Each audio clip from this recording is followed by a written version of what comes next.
የካሌብ መንጨርጨርና እንደዚህ መቃጠል ምን የሚሉት ይመስላችኋል? መጀመሪያ ትሁትን እንደማይፈልጋት እያስመሰለ ነበር። አሁን ላይ ደግሞ እሷ አባባን አስፈቅዳ ከቤት ወጥታ በነበረችበት ሰዓት ከሆነ ሰው ጋር ቁጭ ብላ ያያታል መሰለኝና እቤት ውስጥም በገባች ጊዜ እንግዲህ እየተናደደ ሲቆጣ ሰምተናል። ምንድን ነው የሚባለው? በእጅ የያዙት መዳብ ነው እንደ ወርቅ ይቆጠራል ነው። በእጅ የያዙት ወርቅ እንደ መዳብ ይቆጠራል ነው የሚባለው። እስኪ ይሄን ነገር አስተካክሉልኝ አባባሉን። ለማንኛውም ቤተሰብ ሰላም ሰላም፣ እንድና የተከበራችሁ የቻናል ቤተሰቦች እንዴት ናችሁ? ላይ ደህና ናችሁ ወይ? ሰላም ናችሁ ወይ? እኔ ሰላም ነኝ አልሐምዱሊላህ።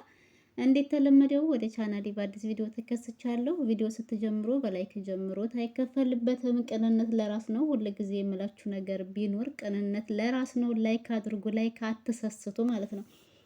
እናማ እኔ የምላችሁ ቆይ ዛሬ ማለት ነው ካሌብ ምንድን ነው እንደዚህ ያንጨረጨረው በትሁት ላይ? በቃ ትሁት ደግሞ እንደማይረዳት እንደማይፈልጋት ስላወቀች ከዚህ በፊት አፍቅር ያለሁ ብላ ለዳንኤል እንዲሁም ለኤዱ አውርታቸው ነበረ። ግን ደግሞ ኤዱና ዳንኤል የጠረጠሩት ሰው ካሌብን ነው የሚሆነው ብለው ነበረ። ዛሬ ላይ ደግሞ ለኤደን ትሁት ያፈቀረችው ሰው አገር ቤት ያለ ሰው አብሮ አደጓ አብሯት የተማረ ሰው እንደሆነ ነግራታለች። ይህንን ያደረገችው ግን ይመስለኛል ካሌብ በመጀመሪያ እንግዲህ ኤዱን ስላደናነቀ ይመስለኛል። ኤዱና ዳንኤል ተጣሉ ብላ ለካሌብ ስትነግረው ካሌብ ኤደን ከዳንኤል ራቀች ማለት ዳንኤል ከሰረ። እንደሷ አይነት ከመልክ መልክ ከእውቀት እውቀት ሁሉን ነገር አሟልቶ የሰጣት ልጅ እኮ ናት። እሷን ካጣማ በቃ ጉድ ሆነ ማለት ነው እያለ ኤደንን ሲያደናንቅ ይህ ነገር ወዴት ወዴት እያመራ ነው ብላ አስባ ነው መሰለኝ። ትሁቴም እንግዲህ ሀሳቧን ቀይራ ያፈቀረችው ሰው ካሌብ እንዳልሆነ ተናግራለች ማለት ነው ለኤደን። ከዚህ በኋላ እንግዲህ ያላት አማራጭ ምንድን ነው? እሷም ወጣ ወጣ እያለች መታየት አለባት። ማለትም አላፈቀረችም ሌላ ሰው፣ ያፈቀረችው ካሌብን ነበረ። ግን ግልጹን ሳትነግረው እሱ ደግሞ ኤደንን አደናነቀባት። ይሄ ነገር ካሌብ እኔን አይፈልገኝም፣ እኔ ብቻ ነኝ የማፈቅረው ብላ አስባ ይመስለኛል ወጣ ብዬ ልናፈስ እያለች እንግዲህ ወክ እያደረገች በዛው ከማን ጋር እንዳያት አላውቅም። ካሌብ በቅናት እየተንጨረጨረ እዚህ ቤት ውስጥ እስካለሽ ድረስ እንደፈለግሽ እግርሽን አንስተሽ መውጣት አትችይም እያለ ይጮህባታል። ትሁትም ደግሞ አስፈቅዳ እንደወጣች አባባን ትንሽ ንፋስ ልቀበል ብላ ስለሆነ መጀመሪያ ማስፈቅዳ የወጣችው ያንን ብትነግረውም አይቻልም፣ እኛ ቤት እስካለሽ ድረስ ኃላፊነት አለብን። ስለዚህ አንቺ እንደፈለግሽ በወጣሽና በቆየሽ ጊዜ እኛ ቤት ውስጥ መጨናነቅ የለብንም በሚል ተልካሻ ምክንያት ትሁት ላይ ዛሬ ልክ እንደ ድሮ እየጮህባት ነበር። ከዚህ በፊት በቲና ውሸት ከቤት ውስጥ ውጪ እንዳላት ማለት ነው ካሌብ ቲና ማናት ትሁትን። ከዛ በኋላ አባባም እንግዲህ ካሌብን ምንድን ነው ነገሩ? ምን ሆነህ ነው? ለምንድን ነው ትሁትን የምትናገራት ሲለው ከማንም ጋር ስትንዘላዘል እንዲሁም ስትራገጥ ነው ያገኘኋት ነው ያለው። ብቻ እንደዚህ አይነት ነገር አለና አባባም በጣም ተቆጣው። ሲጀመር እሷ እኔን አስፈቅዳ ነው የወጣችው። የፈለገችበት ቦታ ብትሄድ እኔ እስካስገባኋት ድረስ አንተ አይመለከትህም። በዛ ላይ ስራዋን ጨርሳ ነው የወጣችው ብሎ ነበር አባባም የመለሰለት። ካሌብም እንደዚህ ልጅቷ እንደፈለገች እንድትሄድ ያደረካት መጀመሪያም ቢሆን አንተ ፊት ስለሰጠሃን ነው የሚል መልስ ነው የመለሰውና ፊት ብሰጣትም ባልሰጣትም አንተ አይመለከትህም። ልጅን እንደዚህ ብለህ አትናገራት። ለምትናገረው ቃላት ጥንቃቄ እያደረክ ብትናገር ጥሩ ነው እያለ ሲል እንግዲህ ካሌብን በዚህ ብስጭት ይሄው አንተ እኮ ነህ እንደዚህ እያልክ ጎሽ ጎሽ እያልክ ልጅቷ እንደፈለገች እንድትሆን የምታደርጋት ሲልም ነበረ። ትሁትም በዚህ ንዴት ከፎቅ ወደታች ስትወርድ ካሌብ በድጋሚ ደረጃ ላይ ወይም ደረጃ ነው የሚባለው ያው አንድ ነው አረበኛ እናንተ ነው መሰለኝ የት ልትሄጂ ነው የሚል ጥያቄ ይጠይቃታል። ትሁትም ሱቅ ልሄድ ነው፣ አሁንስ አበዛኸው ትለዋለች። አትሄጂም ይላል። እንግዲህ ይሄ ሁሉ ነገር የሚሆነው ካሌብም ትሁትን ያፈቅራታል ይመስለኛል። ግን ያው ሁለቱም ፍቅራቸውን አልተገላለጹም እና ነው እንጂ ማለት ነው። ሁለቱም ስለሚፈላለጉ ነው እንጂ ካሌብ ትሁት ስራዋን ጨርሳ የፈለገችበት ቦታ ደርሳ ወደ ቤት መመለስ መብት አላት። እንዲሁም ያላት ነገር ቢኖር ምንድን ነው ከፈለግሽ ኢጃዛ ወይም መውጣት ማረፍ ከፈለግሽ የወር ፍቃድሽን ወስደሽ እንደፈለግሽ መሆንና የትም መሄድ ትችያለሽ የሚል ነበረ ሲናገራት የነበረው። አባባ ደግሞ ከዚህ በፊት ትሁት የወር ፍቃድ ወስዲያ ወጥታ አታውቅም ከኛ ቤት እስከዚህ ስራዋን ከጨረሰች በኋላ መሄድና መጫወት ዘና ፈታ ማለት ትችላለች ብሎታል። ካሌብም እንግዲህ ይሄ ሁሉ ነገር ምንድን ነው ዳርዳር የምትለው አንተ ፍቅርህን ገልጸህ ወደዛ ለኛ ሳትገላግለንም እንዴ ለተመልካች ማለት ነው። ክፍል ስንት ላይ የተጀመረ ካሌብና ትሁት ይጣመሩ ይላሉ ኮሜንቶች።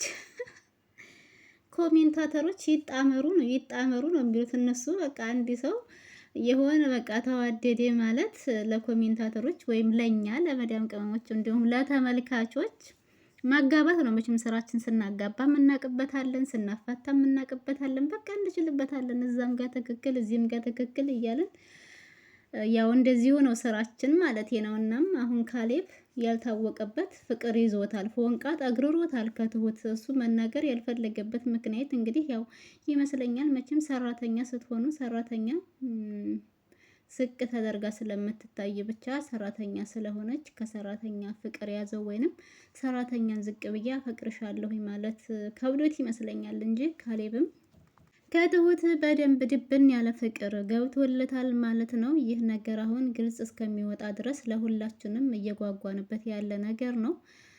ትሁቴም ደግሞ እሱን ያፈቀረችው ብለን ሁላችንም ልባችን ተንጠልጥሏል። በእርግጥም እሱን ያፈቀረችው ያው አሁን ላይ እንደዛ ብላ የተናገረችበት ምክንያቷ ኤዱን ለምን አሞጋገሳት ወይንም ጥሩናት ለምን አላት አይፈልገኝም አይነት ስሜት ተሰምቷት ነው ይሄንን ነገር አሁንም የደበቀችው። ኤዱን በጣም ተናዳባታለች። እንዴት እንደዚህ አይነት ነገር ትደብቀኛለሽ? ስንትና ስንት ነገር አብረን እያወራን ስትላትም ነበረ። ትሁትም ደግሞ ካሌብን ያፈቀርኩ መስሏችሁ ከሆነ በጣም ይቅርታ ተሳስታችኋል፣ እሱን አላፈቀርኩም እያለች ነበር። ዳንኤልም እኔ ያፈቀርኩ ስትይ ካሌብን ያፈቀርሽ መስሎኝ ነበር፣ ግን ካሌብን እንዳላፈቀርሽ ስሰማ በጣም ነው የተገረምኩትኝ ሲላትም ነበርና ትሁትም መስሎ ከነበረ ተሳስተሃል፣ እኔ ግን እሱን አላፈቀርኩትም። እኔና ካሌብ ሰራተኛው እስከሆንኩኝ ድረስ ሊያዘኝ እንዲሁም እንደ ሰራተኛው ሊያየኝ እኔም ደግሞ እንደ ኃላፊነት እንዲሰማኝ አሰሪ እስከሆነ ድረስ ላከብረውና ትዕዛዙን ልታዘዝለት እስከገባው ድረስ ይሄ ብቻ ነው እኔና እሱ ጋር የሚያቀራርበን፣ ሌላ ምንም አይነት ነገር የለንም እያለች ነው። በእርግጥ ፊቷ ላይ በጣም እንደከፋት ደስተኛ እንዳልሆነች አባባም አውቆባታል። ምን ሆነሽ ነው የከፋሽ ሲልም ጠይቋት ነበር። ትሁትም ግን ምንም አይነት ነገር እንዳልከፋት ነበር የነገረችው።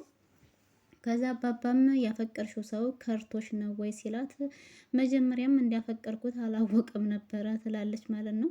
እንግዲህ ፍቅሯን ሳትገልጽለት ካሌብን ፍቅሩን ሳይገልጽላት በቃ ውስጥ ለውስጥ እንደው ውስጣችሁን ባታሳምሙ ምን አለበት ይፋ ብታወጡት ይሻላችኋል። ይፋ አውጡትና እኛም እንረፍ። እኛም እኮ በቃ ልባችንን አንጠለጠልን። መቼ ነው የሚነግራት መቼ ነው የምትነግረው እየተባባልም ማለት ነው። በዛ ላይ ደግሞ ከዚህ በፊት እየሰጣትን ሀብል መልሳለታለች ትሁት ለካሌብ። ለምንድን ነው ሲላት ያፈቀርኩት ሰው አገባ ብላ ነበር የመለሰችለት ማለት ነው። እና ታዲያ ያፈቀርሽው ሰው ቢያገባ አንቺ ሌላ ሰው ማፍቀር አትችይም ወይ? ህይወት ይቀጥላል እኮ ምን ሆነሽ ነው እንደዚህ ባጭሩ ተስፋ የምትቆርጨው? እያለም ሲመክራት ነበረ። እሷም ደግሞ ከዚህ በኋላ ማፍቀርም ማግባትም እንደማትፈልግ ነው የነገረችው። ባክሽን ትሁት ህይወት ይቀጥላል ባክሽን። ካሌብ ሲጀመር እኮ ያው ለምን ኤደንን አደነቀ ብላ ከሆነ ነው እንጂ ሌላ አዲስ ህይወት አልጀመረም እስካሁን እስከሰማነው ድረስ። ቲናም አልፈታህም እያለች ነው። በነገራችን ላይ መፍታት በሴት እጅ ቢሆን እኮ እስካሁን ባሎቻችን ስንት ጊዜ ፈተናቸው ነበር አትሉም? ቤተሰብ እና አልፈታህም ስትል እኮ ትሁት እኔ ታስቀኛለች። እሷ ናት መፍታት የምትችለው ወለ ካሌብ ነው። እንዴት ነው ነገሩ የትሁት ነገር? ትሁትም እንግዲህ ዳንኤልን አሁንም ወደዛ ወደ ድሯችን እንመለስ እባክን ተረጋጋ፣ በቃ ከኔ ጋር ሆነን የጀመርነውን ስራ እናጠናቀው፣ ዲል እናድርገው እያለች ነው። ዳንኤልም ደግሞ በቃ ተቀይሷል። ያው ኤዱና ዳንኤልም አሁን ላይ ትንሽ ግጭ ተፈጥሯል በመሀላቸውና አባባም እሷ ፊት ለፊት ይህንን ነገር ማውራት እንደሌለባቸው ተጸጽተው በጣም ይቅርታ፣ ነገሩን መስማት የነበረብሽ በእንደዚህ መልኩ አልነበረም፣ ግን ያው ስሜታዊ ሆኜ ሳላስበው ብዙ ነገሮችን አውርቻለሁኝ፣ በጣም ይቅርታ ብሏታል ማለት ነው። ኤዱም ደግሞ ይቅርታ አድርጋለታለች። ያው ግን በሰዓቱ ማውራት ስላልፈለገ ብቻ ወደ ቤቷ መሄድ እንዳለባት አባባን ተሰናብታ ነው የወጣችው። ዳንኤልም ቲናን ባንቺ ምክንያት የምወዳትን ፍቅረኛዬን አሳጣሽኝ፣ አንቺ የተረገምሽ ዝም በይ እያለ እንግዲህ እየጮህባት ነበረ ማለት ነው። ውድና የተከበራችሁ የቻናሌ ቤተሰቦች ለዛሬ የነበረን ቪዲዮ ይሄን ይመስል ነበር። ከተመቻችሁ ላይክ፣ ሼር፣ ሰብስክራይብ ማድረጋችሁን አትርሱ። ሀሳብ አስተያየት ካላችሁ ኮሜንት ላይ አስቀምጡልኝ። በሌላ በአዲስ ርዕስ በአዲስ ቪዲዮ እስከምንገናኝ በያላችሁበት ሰላማችሁ በዝት ትርፍ ይበልልኝ እያልኩኝ በዚሁ ልሰናበታችሁ። እስኪ ሀሳብ አስተያየት በትሁትና በካሌብ መካከል ያለውን ነገር ሀሳብ አስተያየታችሁን እስኪ ጻፉልኝ ማለት ነው ኮሜንት ላይ። ለምንድነው ግልጽ የማይሆነው? ካሌብ ለምንድነው ፍቅሩን የማይገልጽላት እንዴ? ምንድነው ነገሩ እናንተ?